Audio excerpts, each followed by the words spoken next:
What the haters talking about?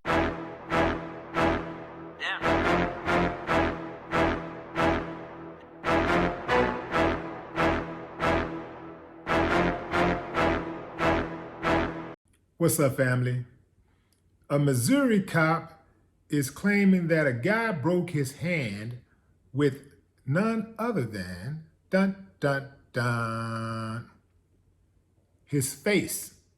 And now a judge is allowing the case to move forward with assault charges on the dude. Ozark PD officer Trevor Spencer testified last week that back in December of 2019, a traffic stop in which he pulled over 48-year-old Matthew Calhoun turned into an unavoidable beatdown on the cop's end, of course, which left his hand crumpled after pounding the guy's mug. Yes, that's right, fam. Spencer says he had no choice but to defend himself and wail on Calhoun's face, which left his hand busted. He's alleging assault against an officer as a result. If that sounds insane to you, you're not the only one. Matthew Calhoun's attorney argued on Tuesday the absurdity of the charge. He allegedly said, "Are we supposed to feel sorry for Officer Spencer because he broke his hand on my client's face?" So how did all of this take place? Well, the officer says that he pulled over Matthew Calhoun for speeding. When he got out, Matthew was aggressive and a struggle ensued. So he said that he had to beat down Matthew because Matthew was just too aggressive. Did Matthew actually strike the officer? That's the question. According to the prosecutors who argued on behalf of the officer, yes, they say he bowed him in the chest, he elbowed him in the chest, and then he balled his fist up right before Calhoun started swinging on him. Fam, who do you know that would ball their fist up for a fight and not throw a punch? Not even try to throw a punch. It don't even sound right. You know what I think? I think these officers get away with so much, they don't even try to come up with plausible defenses anymore. They just say anything. The prosecutors, I think the prosecutors and the judges and even the police officers, I think they just sit around and laugh at the stuff. I bet they be, man, that was funny. That was crazy, man. I would have never thought that you would have been able to get away with that and say that this guy broke your hand. Like this guy crushed your hand when you hit him in the face. That's crazy, man. I tell you, man, we can say anything because they run the system. They're all in the same game. So they run the system. They're all on the same team. So when you go in that courtroom and you see the prosecutor and you see the judge and you see the cops, you're fighting all of that, fam.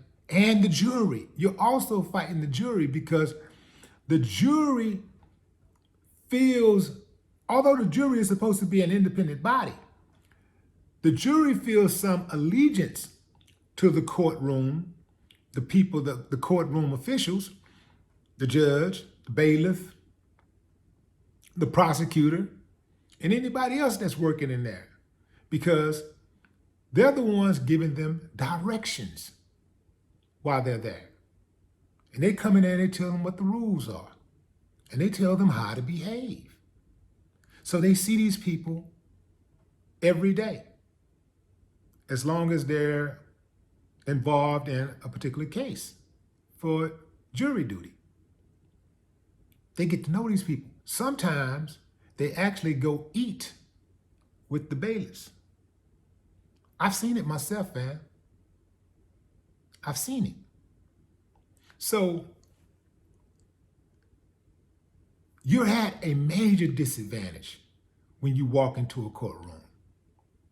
This is why you got to have a bad, bad lawyer. Because, and these people will take you out. This is why it's so difficult. It's not that they're so smart. They're not. Most of them are not really smart. They're not really anything special about them. There's not really anything at all that's special about them. Many of them cheated on the test that they had to take to get the job that they have. So it's just that they got that fraternity. It's a clique. They're in the clique. So an officer, a lot of times officers walk in those courtrooms and stuff and they don't even know what's said. People have to read their statements and stuff to them. And they like, oh, okay. I said that? Oh, yeah, that's right. Yeah, that is how it went down.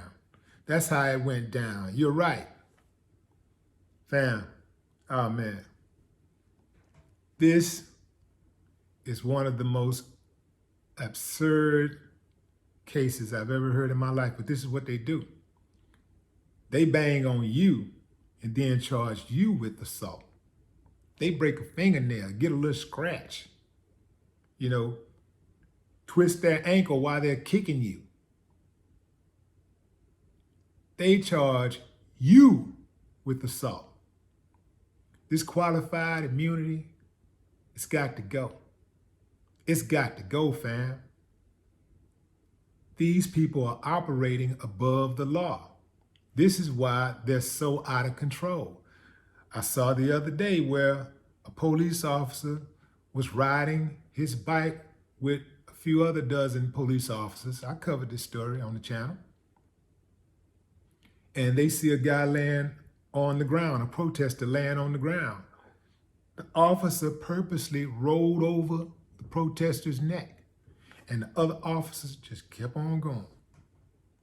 They saw it. They just kept going.